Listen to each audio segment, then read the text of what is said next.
Hey, Ty Brady here with Brady Insurance Marketing in the Ty Brady Way, one of the nation's largest field marketing organizations that helps independent agents achieve a 6- and 7-figure income with the systems and strategies that I'm going to talk about with you today. Today, I'd like to welcome Deanna Michelle to the Ty Brady Way. And, I want her to tell her story and kind of some struggles she's went through and kind of what she's doing now. She decided to move her entire family across the country and, doing all kinds of fun stuff. So, why don't you give us a little bit of your background, Deanna, and we'll go from there. Okay, well, hey, everybody. So I've been an insurance agent for about 3 years now. In the beginning, I really didn't do much with it because I was working full time. My husband, Michael Bunata, was doing it and absolutely loved it. And I was getting kind of jealous that he had the residual income, to be honest with you. So I was working at my kid's school at the time, and of course in Utah, and it just before COVID. And I was a notary at my school. And I was like, hey, what can I do with this? And I just happened to get a great plan with it and had to go and roll with it to close on mortgages. And I loved it. And it actually worked to coincide with the insurance. I found that these mortgage closings that I was doing, they were on Medicare and they needed help. And so it was actually really cool that I was able to get some Medicare clients going through my notary stuff. So I own a mobile notary business called Bunata Mobile Notary and Fingerprinting. And at first I was like, this is kind of weird. This is kind of stupid. And I was like, let's do this. And my husband actually taught me to be on the phone. He is the best on the phone. He could sell you your front lawn. It's funny. It makes me laugh that he can do that. But he actually taught me how to talk to people a lot better when it came to opening up about the Medicare stuff and opening up about that. So I was able to finish the notary stuff and their loan signing. We would just get to talking and I would ask him, well, how's your insurance? And they would be like, well, I'm okay with it. And I was like, no, tell me about it. So we'd get in a casual conversation, and actually it took a lot to get me out of my bubble from the notary stuff to talk about Medicare. So I was like, I don't know anything about this. I don't know. I'm not sure about it. And it's been great. It's been wonderful kind of starting that way with it. I have learned that all my business ventures, because I own a boutique that sells to a lot of people. I'm a property investor, which gets me into a lot of different industries, but everybody needs that insurance. And it's just talking to people and getting that word out about how to do it and what to do is the biggest thing. We talk a lot about talk where your feet are, right? Just tell people who you are and what you do. There's just too many people in this country turning 65, 10,000 baby boomers in the country turning 65. And if it's not the person you're talking to, it's somebody they know. And we are extremely valuable as insurance agents. And we also have that residual income. So you decide, hey, you're working a day job, 9 to 5. You're doing mobile notary, trying to get some side hustle. Then you're like, well, wait a minute, Mike's doing this insurance thing. This is kind of, he's sitting at home, not really, but he doesn't have to work as hard as I do, right? And he's got this income. Yes, so there's something to this, right? So then you get licensed. So, where do you see this going in the next, 3 to 5 years? I see it blowing up like crazy, actually. There is a need for it so much. We don't just help people on the market. We don't just help people on Medicare, but we help people in the marketplace as well. And they coincide with each other. Yeah. In 5 years, I don't even see myself really working at all, period, besides helping our clients that are on Medicare. We moved from Utah to Arkansas in May, and we have signed up over 45 people already because there's such a need for insurance agents, knowledgeable insurance agents that actually care. We've run into so many problems where insurance agents just don't care about their clients. And that rapport with your clients goes such a long ways with people. We still have clients that call us from Utah and they're like, how are you guys doing? And it's like, dude, we're doing well. When you build that rapport with people, they will talk to other people and they will talk to more people.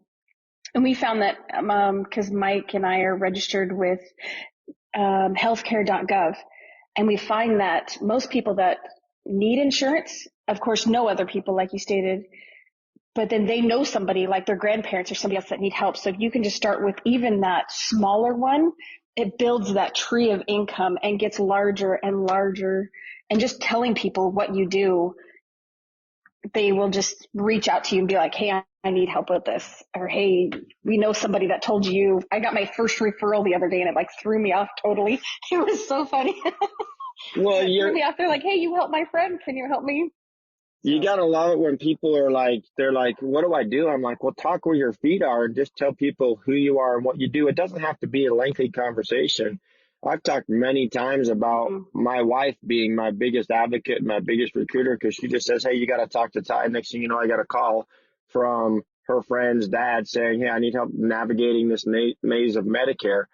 And I also heard a quote that what was interesting, you will make a client a friend. You will make a client a friend faster than you will make a friend a client. And I'm like, that's so true. Some of the people I talk to on a regular basis are clients of mine over the years that are, a couple of my guys are out hunting this week. They've done some once in a lifetime tags and, we get talking about hunting, but I think that is so true. But at the end of the day, it's very rewarding at the same time. And as long, like you said, talk where your feet are. I love that. I love that phrase. It's just getting the word out of what you do. And it's not about it's about buying leads, but it's just telling people what you do and getting out of that comfort zone. A good story for you is we were out at lunch yesterday after seeing a couple of clients, and Mike and I heard the word Medicare, and we kind of like, who said it?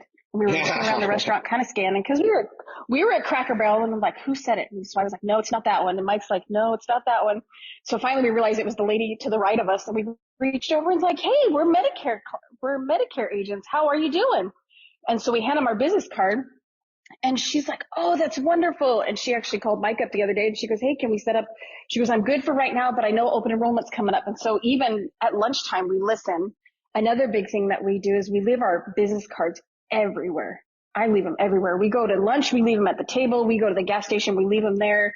We leave them anywhere and everywhere that we can possibly, like, it's the funniest thing. Mike started doing that, and I was like, dude, you're kind of weird with doing this. He goes, no, because you have no idea who's going to pick this up or who's going to see it or who's going to need help. And that's the biggest thing. And I think that's, yeah. When I got started, I would put my business cards on every bulletin board at a shopping center, a restaurant. I don't know, you walk into restaurants and they have these bulletin boards and you see a bunch of business cards. I've had friends of mine, take a picture of it and say, I saw your business card on this bulletin board, and it cracks me up because they noticed, right? They know who I am and what I do. And they're not selling something that people do not need. And that's the beauty of it is you're in a market where agents are very valuable. And I know from a carrier standpoint, they're hollering at me every day saying, hey, Ty, you got to get more agents in this market. And I think you've seen that as you've been there since May and you've been able to do and accomplish and the need. I mean, how many people have you run into and you ask them, how did you enroll? And they say, well, I signed up online or I signed up over the phone or through the mail.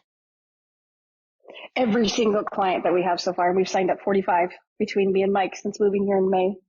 Every single one of them. That seems crazy to me. It's like, I mean, yeah, they're getting inundated with commercials and mailings, but they don't have enough local presence from local agents that can help them when they have a problem and that consistent voice for them. Meaning they know when they call you, they're going to get you on the phone, and you may not tell them what they want to hear, but they will at least have a consistent voice. And like that lady said that you met at Cracker Barrel, hey, I know open enrollment's coming up. All you do is say, hey, give me a call, and that's it. You walk away, right? And if she calls you, great. If she doesn't, no big deal. But you got the word out in a simple and a very non-threatening way. And she probably didn't even know that you were an agent in the area. Yep. A lot of them don't have an agent here. There's actually one area that we go to that a lot of agents don't like going to because it's known as the big crime hub. And me and Mike grew up in that, so we're used to that type. And so we actually went there, and that's where most of our business is coming from. And a story for you, a lady, her daughter helped her over the phone, and she actually lost coverage this month. Oh, no. The daughter is absolutely in tears because she's like, Mom, she lost coverage this month because she called that 1-800 number and someone switched her and took her off her plan.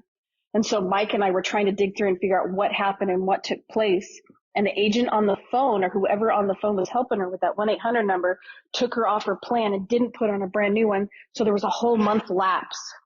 Oh, So we actually came in and we're like, hey, let us help you figure out how to get your mom scripts for a better price. So we showed them all the different like GoodRx and things like that we can do to help out in the local areas to help get her set up. We got her set up on LAS. We got her set up on, cause she's like, I can't get my mom's meds this month because they're $500.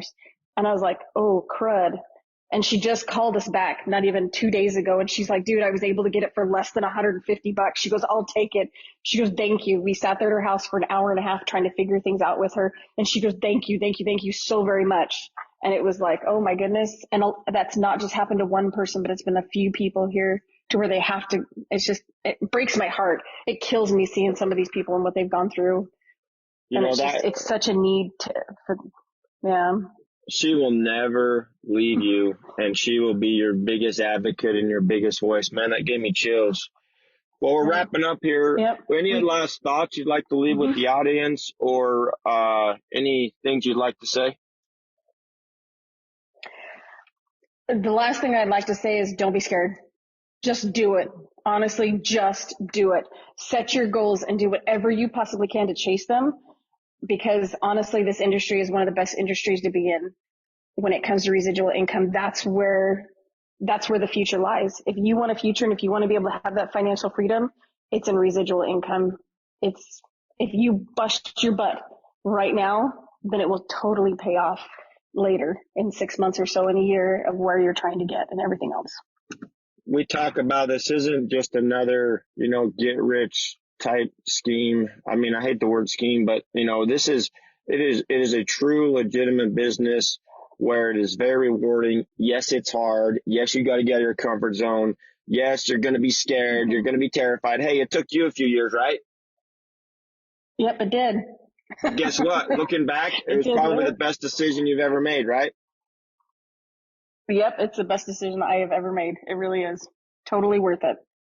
Deanna, I really appreciate you being on the show today and sharing your thoughts and your insight. As always, share, listen, like, and subscribe. Thank you for listening to another episode of the Ty Brady Way. As always, share, like, and subscribe. Go to Instagram at ty.r.brady. And as always, love hearing from you. And let me know what you want to learn on the show or what you'd like me to bring up on the show. Thanks. You can find the Ty Brady Way on Instagram as well as Facebook. To stay connected with giveaways and Ty himself, go ahead and follow at ty.r.brady on Instagram as well as Facebook. This podcast was recorded, edited, and produced by Whitney Face Media Marketing. And the theme music is an excerpt from Hot Chicken of the Woods by Isaac Joel.